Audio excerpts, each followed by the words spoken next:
Welcome to today's edition of the Market Report on ADBN Television. My name is Adefola Olamikon. Today happened to be the last edition for the week in the month of June 2025. And here we will be discussing one of the pertinent issues that have been affecting small businesses in Nigeria. Power in its erratic and inconsistent form has become an anathema impeding the growth of small medium enterprise in Nigeria.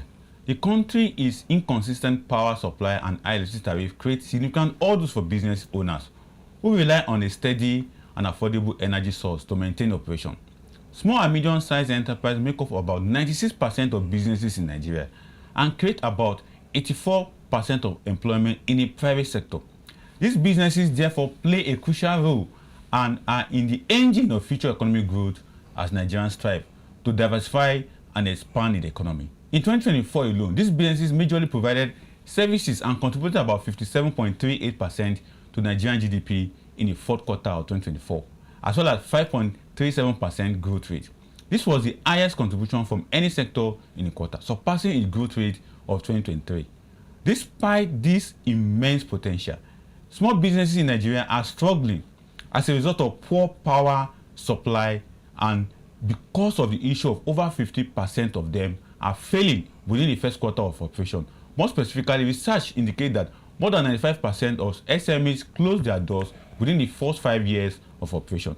This alarming failure rate is largely attributed to several challenges unique to the Nigerian business environment, which include inadequate power supply standing as one of the most significant challenges as a result of the erratic distribution of electricity and escalating difficulties and costs to small businesses to maintain consistent operation, thereby exacerbating their financial strain and limiting their growth perspective.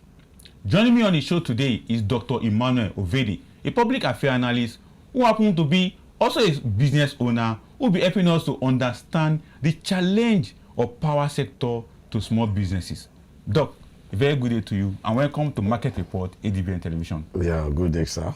Right. Now, Doc, from your own experience as a business owner, and not just a public affairs analyst, but someone who have gone through the route of owning and running business, how challenging is the power sector to businesses? Well, it's really, really challenging because most businesses need power to excel. And in this country today, we can't be boast of power. We can't boast of power because the country has been failing in terms of power. And many businesses are not growing. And because there is no power, nobody wants to invest into it. Like example, somebody that have a little money that want to start up something for himself, the first thing is going to consider first is power. For instance, someone want to sell, let me just say this mini business, mineral, pure water, to grow himself and his family. You need power to do that. And without power, you can't excel in such business. Because if you are getting the free power, getting constant light to empower your business, you see the business growing. But when there is no power for you to empower your business, and sometimes you don't have the fund to get generator, or to get fuel, or to get diesel to empower your business, or to get solar. So the mix of the growth of the business is not there. So many people engage into it and fell out of it because power has failed them. And that is why you see so many people get into business, and after 1, 2 months, 3, 4, 5 months, the business shut down. Somebody you think they ate the money, and you think they are careless about the business. No, they're not careless about the business. It's because there is no power to push this thing on, because they need power to, if there is power, they're going to stay maybe sometimes till 9, 10 p.m. in the night. They will still be selling. They will still be generating money because there's power. Without power, most businesses get crumbling. And even major businesses get crumbling because of rate of fuel, rate of diesel, empowering your company, empowering your businesses when it's not there. Now, fuel is not what you can just wake up in the morning and say you want to open a business and you want to go and get the fuel for your generator. For instance, now you even got the generator now. You can't get 4-liter fuel to empower your business. Or let me just say you want to cool your drinks and water. 4-liter fuel is just like 30 minutes, 1 hour is off.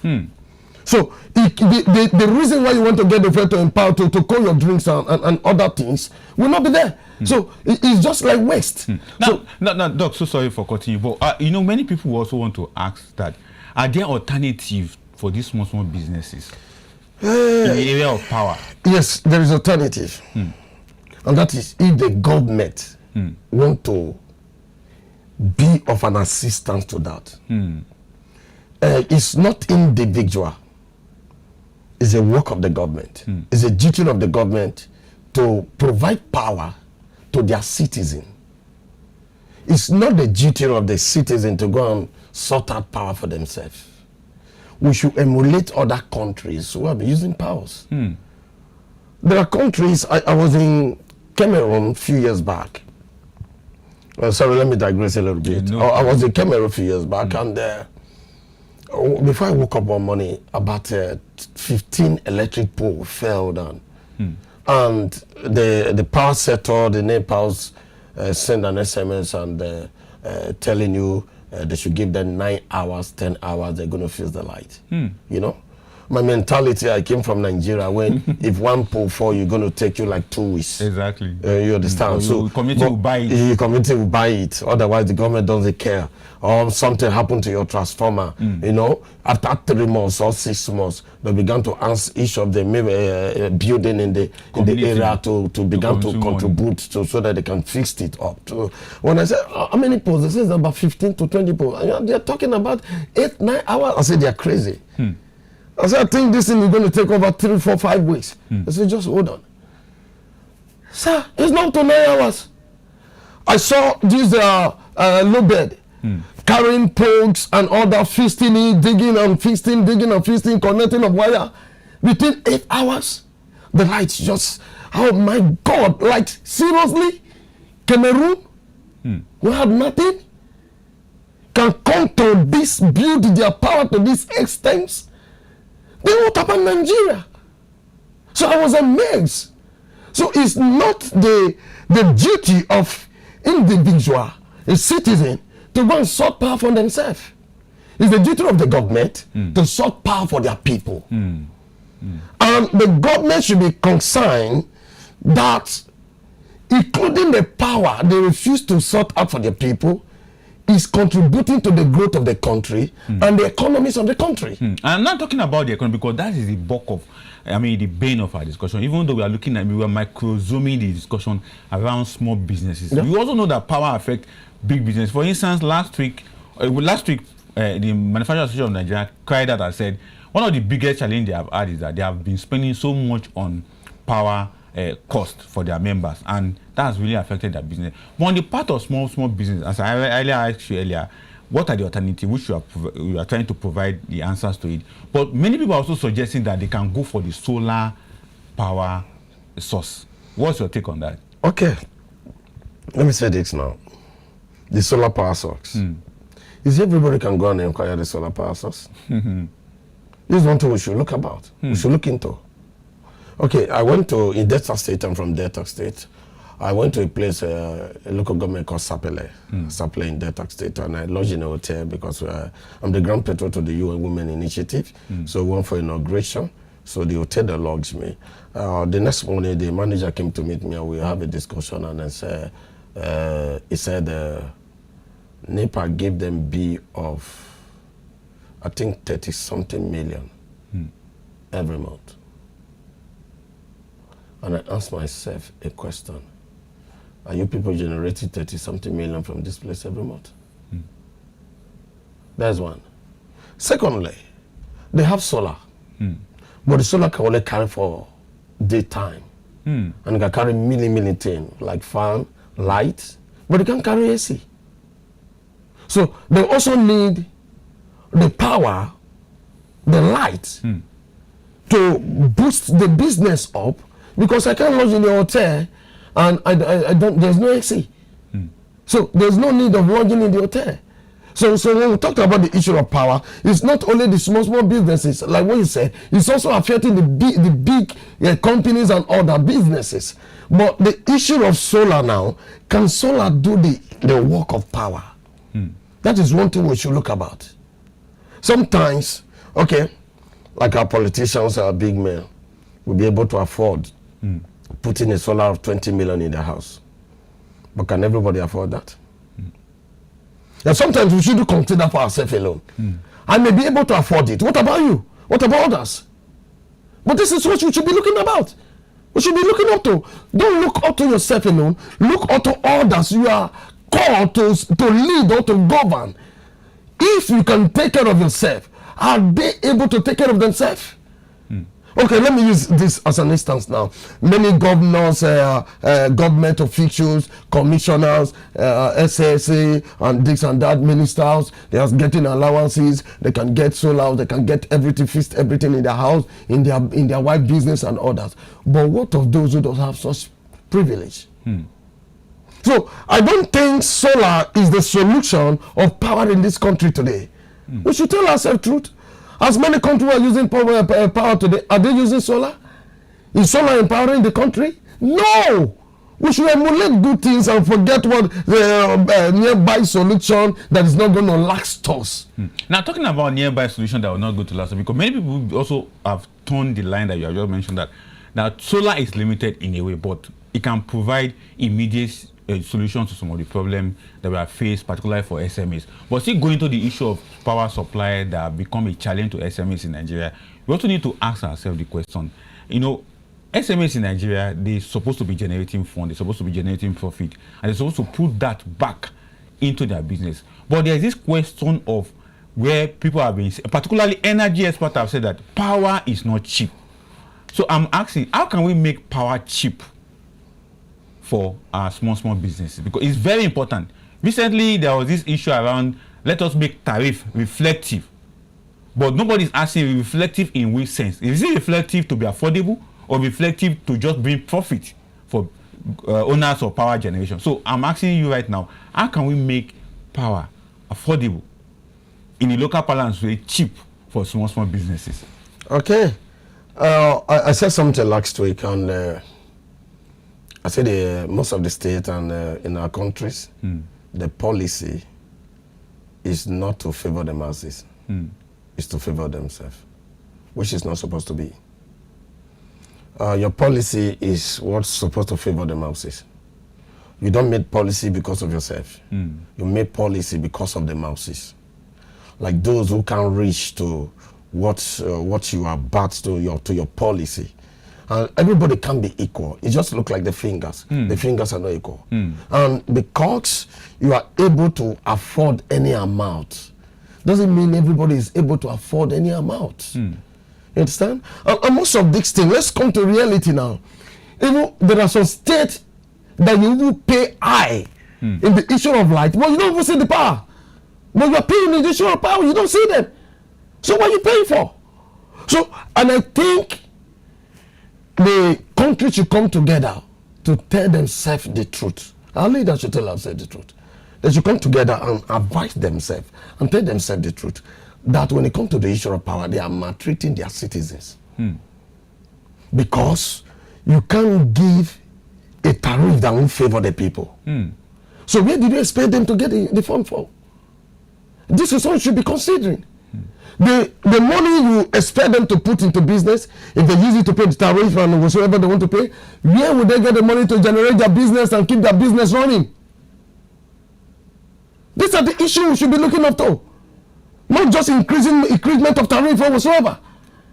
You consider, as you are considering yourself as someone in position in the government that is making laws, that is making policy, you should also consider the common person. And please, let me say this. Anyone that is on service today is not called to serve himself. He's called to serve the masses. He's called to look to the pains of the masses and sort out the pains of the masses, not his own self. So when they are talking about the tariff and whatsoever, they should consider the common man, the common person in the street who have not eaten 3 square meal a day, who don't have the opportunity to eat 3 square meal a day, and you expect them to come and pay a huge amount of money because you want to generate power to them? No, we have what it takes in this government to generate power and bring the tariff low. Now, Doc, I really loved your submission in this regard of having a lower tariff for the people. But you know, in development climb that you rightly pointed out, like Cameroon that you went, although they didn't disclose to you how much it cost the power company or the power institution to quickly fix that particular emergency that happened in Cameroon. But from what government normally make Nigerians to feel or make Nigerians to, they say power is not cheap. That in the likes of the US, in the UK, where power generation is dead, that is also not cheap. But in the case of Nigeria, just like you rightly pointed out, we have everything to make it affordable. But why is it that at this point in time, we don't do it in a way? For instance, why I'm bringing this question is this, because there's what they call the subsidy in power sector. Yep. The government said they are paying subsidy for us. And recently, government is saying they're going to remove that subsidy. But you want to understand, is it that the subsidy should be removed, or the government should ensure that the subsidy is implemented to the satisfaction and bringing power to the people? Because some people are paying for this light, but they are not even seeing it. Okay. We have that scenario everywhere. Okay. But on the part of the government, paying for subsidy should it be continued from your own understanding? Because the small businesses, they need this light. And these small businesses that we are talking about, if they really want to pay for the light according to what government is saying, without that subsidy, it cannot happen. Okay. First and foremost, I have a friend and a brother who's school in Cameroon. So we were talking one day and I asked him, how much are you paying for your light monthly? He said it's like 300 naira.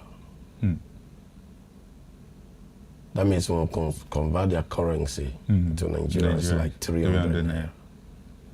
And I asked him, is it daily or monthly? He said it's monthly. Okay. And the issue of subsidy, the subsidy they are paying for, you don't pay for what doesn't profit you or your people. If you are paying for something, it's what will profit you and your people. For an instance now, you have a wife and children, and you are paying money that doesn't profit your wife and your children, and you know as far as it doesn't profit your wife and your children, it's not profitable to you. So why continue paying what is not profitable to you? If it's profitable, then we know, okay, it's profitable. But let me say this, in the issue of this subsidy, it's only favoring some people, not everybody. It's only favoring some government, not everybody. If it's everybody, it's where you quite understand. It's understandable, but not everybody.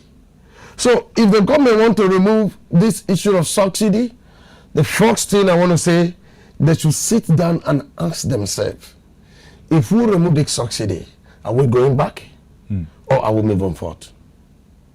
You don't just say you want to remove subsidy or you want to put subsidy. You must sit down and think and have a think. And that is why sometimes in a think tank, you must think and say, this thing I'm about to remove, is it going to favor my people? Is it going to favor my country? Is it not going to favor my country? This thing I'm going to put, is it going to favor my country? Or is it not going to favor my country? You don't wake up one morning and take decision because you feel like taking decision. It doesn't work like that. You don't run government like that. You are running this thing, it's favoring you, but it's not favoring your people. And you are here to serve these people. So they should sit down and ask themselves this question, then they will get the solution what to do on it. Because, like what you said first, this mini business need the power to grow. And their growth is the growth of the country as well. Their growth is the growth of each state and local government as well. Because without the power, the growth can come. Because most of them are spending, companies and the others, they're spending their money getting diesels and others. And it's not still enough to run it, to run their companies, to run their affairs. I advise the government should put lasting solution to the issue of power. And the lasting solution is this. I said last week or last few weeks back, I said it's not the issue of the federal government alone. It should be the burden of the state. And that is why the state are receiving allocation. They are not receiving allocation alone just to pay commissioners and civil servants. They are receiving allocation to make their people okay in their various states. And the government is not giving you allocation and said it's going to give you power allocation tomorrow. The power allocation is not separated from the allocation you are receiving every month. So, for example, if you are receiving 30 billion as allocation monthly from your state, the power allocation has also been added from the federal government. So, it's less for the state to manage the allocation and fix the issue of power in their state. Now, talking about state fixing the issue of power, there has been a decentralization of power generation, from generation to transmission to distribution. What it means is that we have an Electricity Act now, 2023, that now allows state government to also invest in power generation, transmission, and distribution. But from your own understanding of all that is happening, why is it that we still have some states, apart from Lagos State, Enugu State, I think Akwa Ibom have taken that route, Kano State, and Abuja have not taken that route. 7 states mentioned by Nigeria Electricity Regulatory Commission have taken a route to begin to domesticate this law. And including Abia. Yes. But what is happening to other states in ensuring the domestication of this new Electricity Act that will allow them to generate, transmit, and distribute light to their people? And this is, should I said, the people, the governors, or their leaders are wicked. Yes, I'm free. I'm a citizen. I'm free to say anything I want to say. Well, you just have to be cautious. No. I'm not abusing them. I'm telling you, and that's the simple fact. That's the simple fact. Few of them are wicked, and I'm saying it, and they are watching around the world. They are wicked. If they are not wicked, it takes nothing for the state to generate power for the people, because they are paying their tax. You don't take tax for someone that you have not provided for. You take tax from the people that you have provided avenue of them making their business grow. So you don't kill a business and take tax from that same business. And I'm saying it boldly, sometimes it's not the issue of the federal government to provide light to the country as it stands now. Because the federal government can't provide light to the 36 states. But when I woke up yesterday, I told myself, if I'm privileged to talk to the president, His Excellency, I would tell him to begin to deduct money from allocation from each of the states, so that the federal government will take the issue of power serious. If the state don't want to fix it, let this federal government deduct money. Those who have been receiving 40 billion before, deduct 2 billion from it monthly. By the time you deduct it 1 year, it will arrive to a certain amount that the federal government will use certain power into such states. With that show, and when we come to power, and we are talking about brightness and lightiness, and many people will have a leader, they are in darkness. So that brightness is not there. That lightiness is not there. So you don't expect someone to give you what you don't have. Now, talking about someone giving you what he doesn't have, let's now go focus on small businesses. They are different associations, they are different grouping. From your own understanding, what can they do to also enhance, this power challenge and reduce their dependence on some of those national grid. We have had several national grid collapse at several times. Just this morning, we have the news that some state electricity worker will be going on strike any moment from now. But for those SMEs grouping, because there are different associations that bring them together, but what can they do on their own to also ameliorate some of the challenges that members are facing in the area of power? Before that, let me say something. I have a meeting with someone yesterday. We were talking, and the guy said, I think the federal government should appoint a ministry for power, a separate ministry. Let them call those who are working in the power sector, NEPAs and the rest. I said, bring your bees for at least for about 2, 3, 4, 5 years now. Or from 2015. You understand? To see if the people are remitting and how much the federal government is paying for power sector. You understand? So let them pay, let them brought the bill and submit it. And the federal government will not understand that most of the money paid, not that the people are not paying, and not that the country is not paying. They are paying, but the people are using it to enrich themselves. Are you getting me now? So the federal government will not understand that the issue of power can be sought out, but there are some certain grading people there. And when you can take these people off, not just taking them off, get them locked up first. Lock them up first. So that those that will come in, we understand if they do the same way, they will be locked up at the same as well. So when you can fix this challenge, and let me say this, where I come from, when they want to take light B, they will provide the light during the month end. That's all. Maybe from 28 they are taking light B. They will start providing light from 27. And immediately they finish taking the light B 3, 4, 5 days, the light is off. For another 2, 3 weeks, you're not going to see it.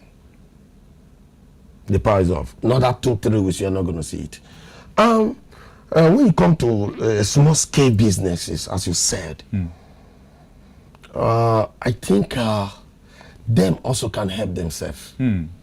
Because if the state and if the country don't want to help them, let them help themselves. Doctor, the reason I asked this question was that one of the provision of the new Electricity Act is that people can apply for mini grid. That is why I said they should help themselves. So, and that's why, because you can apply for mini grid. If you can create an electricity hub and apply for mini grid, the Nigerian Electricity Regulatory Commission will give you that license to develop a mini grid to generate your electricity, transmit it and distribute it, and even become a owner of electricity submission. So that's why I'm saying this association, can they also come together and go for this kind of initiative? Yes, they can, but it's not going to be easy. It's going to take a lot of time. Because someone who don't have a business who is up to $1 million, and you want him to be taking 20,000 out every week, and maybe the profit is not up to 10,000. You are not increasing the business, you are killing the business. So for that business to grow, to become a problem. And by the time the power comes, the business has already collapsed. I don't know if you're getting it now. Very well. The business has already collapsed. So it can be, but it's going to take time. And not everybody that can kill it to eat. Because not everybody have that strength to push on daily basis, trying to take a little out of their business, gang up and see what they can generate monthly, yearly, for them to go and acquire power for themselves, to generate power for their area or their environment, so that they can run their businesses.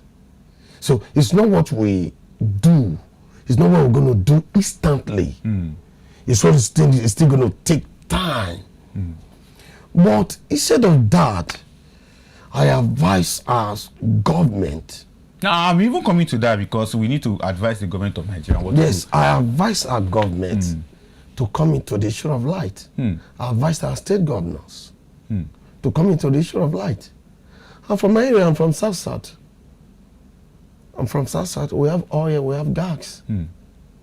Fixing this plant that will give us power, I don't think it will take much.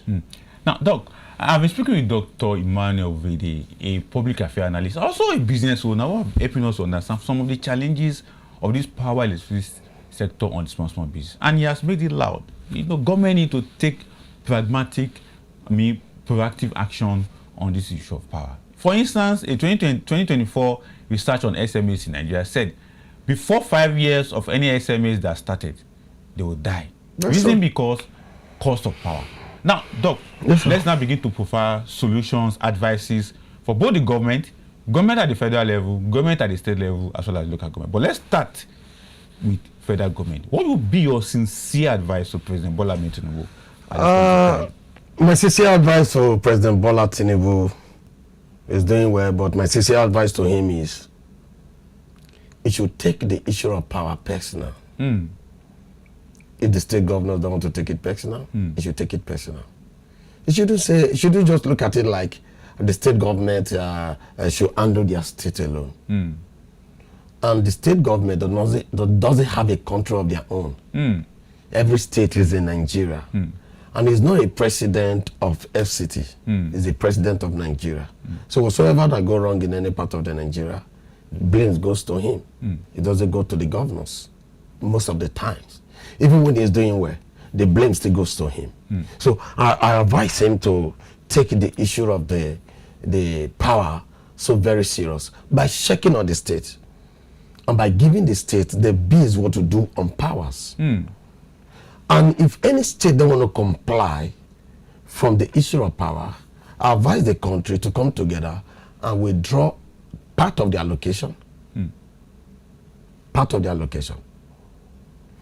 To withdraw something from the allocation, the monthly allocation, at least between 6-7 months.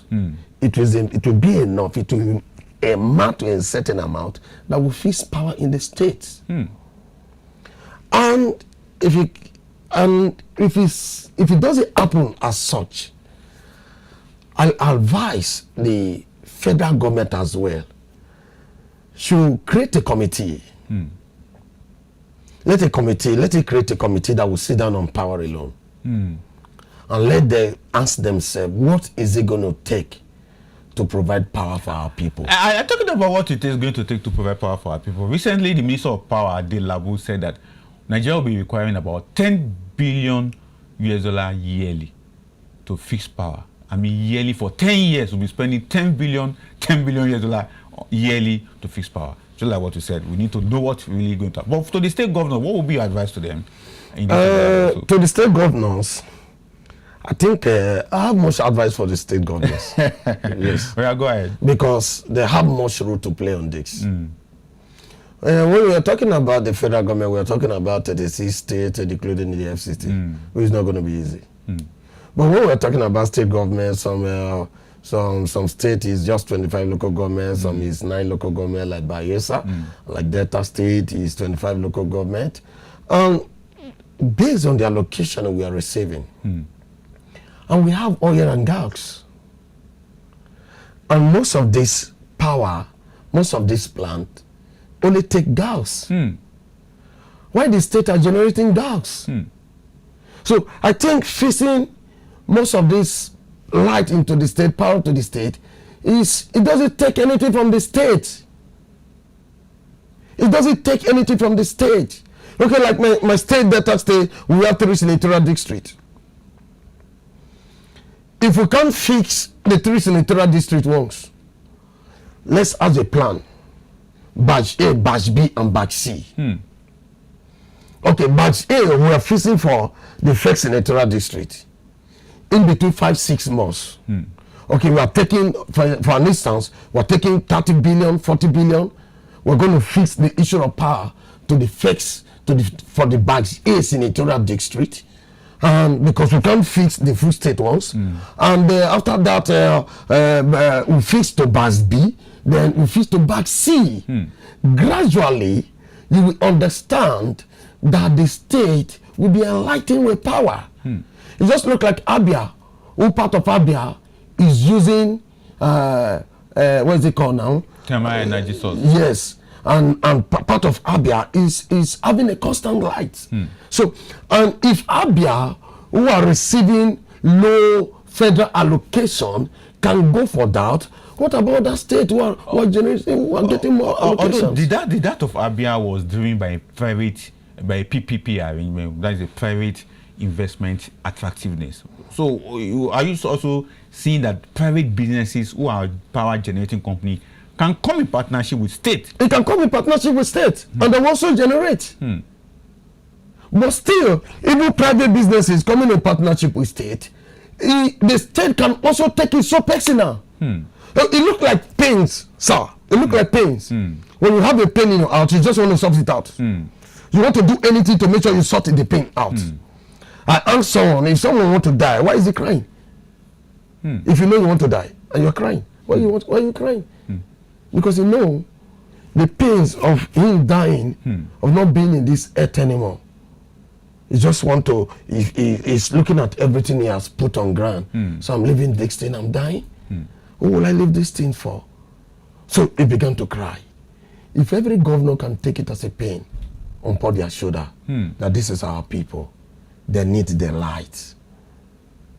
If they can't fix it, let them bring investors. Let them have a joint business with investors. And let me tell you this, if there are lights in each state to the people, to the masses, the people are going to pay. They are going to return back for what they are seeing. But you don't expect them to return for what they are not seeing. It's not right. So the governors should sit down and ask themselves, what is the one paramount thing we need in our state? Is it fixing of road? No. Is it driving cars? No. What will make the state grow? The growth of the state lies in power. They should understand this, that the growth of every state lies in power. So they should fix the issue of power, and they will see the state growing.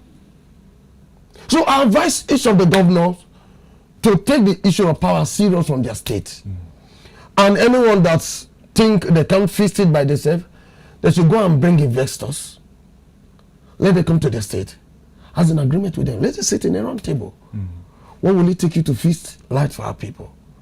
And what will it take the government, the state, all our people to return back to you? Exactly. Doctor. As this thing has been fixed. Exactly. Doc, this has been a very elusive, very interesting, intelligent discussion with you, bringing on to the speed that state governors are quite very responsible to bring power to their state. And even though the federal government has been on the edge so far, but with the new Electricity Act that we have now, the governors can take initiative. They can take it. With private investors, they can bring this to bear. I really want to appreciate you. Thank you for coming on the show. Thank you. And your submission are quite interesting. And the other angle is that you are a practitioner yourself, you are a business owner, so you understand how businesses